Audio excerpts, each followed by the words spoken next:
कृष्ण हमारे भीतर खड़ा होता है। जब हम सूर्य नारायण भगवान को अर्घ देते हैं, जल चढ़ाते हैं, तो वो जल पृथ्वी पर जब गिरता है तो उसके छींटे हमारे शरीर पर लगते हैं। क्या वो ठीक है? क्या वो श्रेष्ठ है? तो शिव महापुराण की कथा कहती है, जब हम सूर्य को अर्घ देते हैं, सूर्य को जल चढ़ाते हैं, वो पानी जब पृथ्वी पर गिरता है, उसके छींटे हमारे शरीर पर लगते हैं, तो वो श्रेष्ठता का भाव निर्मित करते हैं। वो गलत नहीं हो सकता। कारण अब वो भी समझ लीजिए।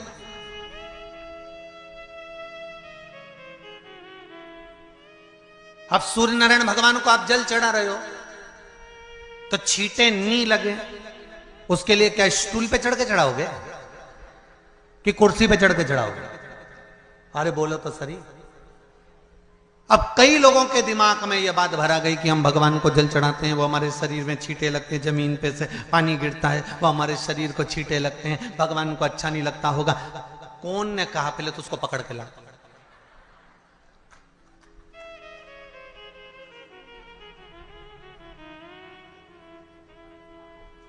क्योंकि मेरे राम जी महाराज, मेरे भगवान कृष्ण,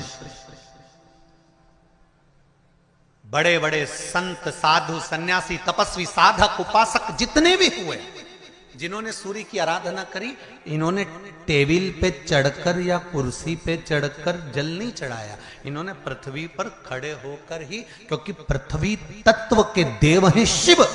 जब हम मृत्यु लोक पर खड़े होकर, पृथ्वी पर खड़े होकर भगवान शंकर का भाग पृथ्वी तत्व को धारण कर कर जल को हाथ में लेकर जब समर्पित करते हैं, और जो जल नीचे गिरता है वो शरीर पर अगर लगता है तो हमको उसका आशीर्वाद ही प्राप्त होता है, दोष नहीं लगता। पर लोगों ने इसको विपरीत कर दिया। कि कौन ने विपरीत करा? कई लोगों ने इसको विपरीत कर दिया। कौन ने विपरीत करा? तो जो दूसरे धर्म के लोग होते हैं, जिनको हिंदू धर्म से नफरत होती है और जो हिंदू धर्म की पूजन, सेवा, अर्चना को समाप्त करना चाहते हैं, वो धीरे धीरे धीरे धीरे कहने लगे कि सूर्य को जल चढ़ाओगे तो शरीर में लगेगा, शरीर में लगेगा तो दोष लगेगा। इसको कह कहकर घर घर में सूर्य को जल चढ़ाना लोगों ने बंद कर दिया कि आप जल चढ़ाएंगे तो दोष लगेगा, शरीर पे छींटा लगेगा, शरीर को ऐसा लगेगा।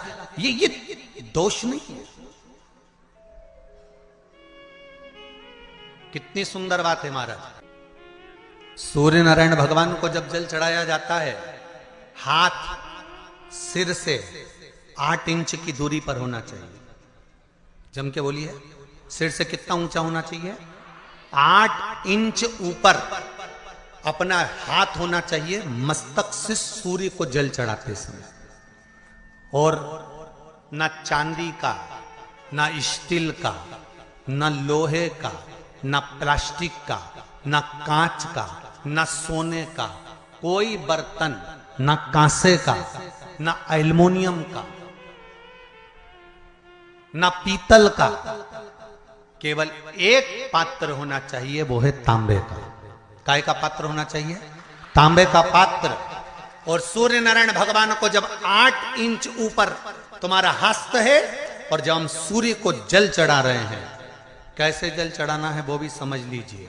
अगर कोई कैंसर का मरीज है, जिसके चेस्ट में कैंसर आ गया हो, लेफ्ट में, राइट में कहीं पर कैंसर आ गया हो, या कोई गठान आ गई हो, तो महाराज आप जल चढ़ाते समय उस जल की धार को सूर्य भगवान को जब चढ़ा रहे हो तो धार आपकी गठान की ओर जाना चाहिए, जिससे सूर्य की किरण उस जल में से आपके उस स्थान पर पड़े, उस जगह पर पड़े जहां पर गठान है।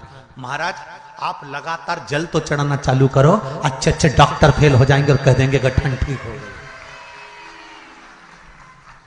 आपका लीवर और किडनी गड़बड़ कर रहा है, आप प्रतिदिन, आपका स्वास्थ्य गड़बड़ रहता है, आप प्रतिदिन ये ज्योतिष शास्त्र के अंतर्गत, रत्न शास्त्र के अंतर्गत, ये रत्न शास्त्र, ज्योतिष शास्त्र, रंग शास्त्र जो हमारे यहाँ है, रंगों के हिसाब से ये जितने रत्न होते हैं, माणिक हुआ, मोती हुआ, नीलम हुआ, मूंगा हुआ, पुखराज हुआ, ये क्यों कहते हैं ये पीला है, ये सफेद है, ये नीला है, ये लाल है, इसको शरीर में क्यों पहनाते हैं? उसका कारण होता है कि जब शरीर में पहनते हैं, सूर्य की किरण उसमें पड़ती है, हमारे शरीर पर वो कलर का इफेक्ट पड़ता है, उस कलर को शरीर पर लगता है, और शरीर पर लगता है तो हमारा शरीर धीरे धीरे, हमारी जो इंद्रियां हैं वो सही होने लगती हैं, काम सही होने लगता है। तो आप प्रसंग है, पहले कभी स्मरण में नहीं आया, पर आज स्मरण में आया है नखपुरा में, तो बड़े सावधानी से सुनिएगा। एक बार मां आद्य शक्ति पार्वती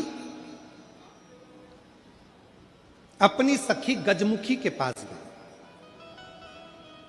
क्या नाम था उनकी सहेली का? गजमुखी। जम के बोलो, गजमुखी। उनकी सखी गजमुखी के पास गई। ध्यान देना थोड़ा सा। एक शिवजी के गण नंदी और एक पार्वती जी की सहेली गजमुखी।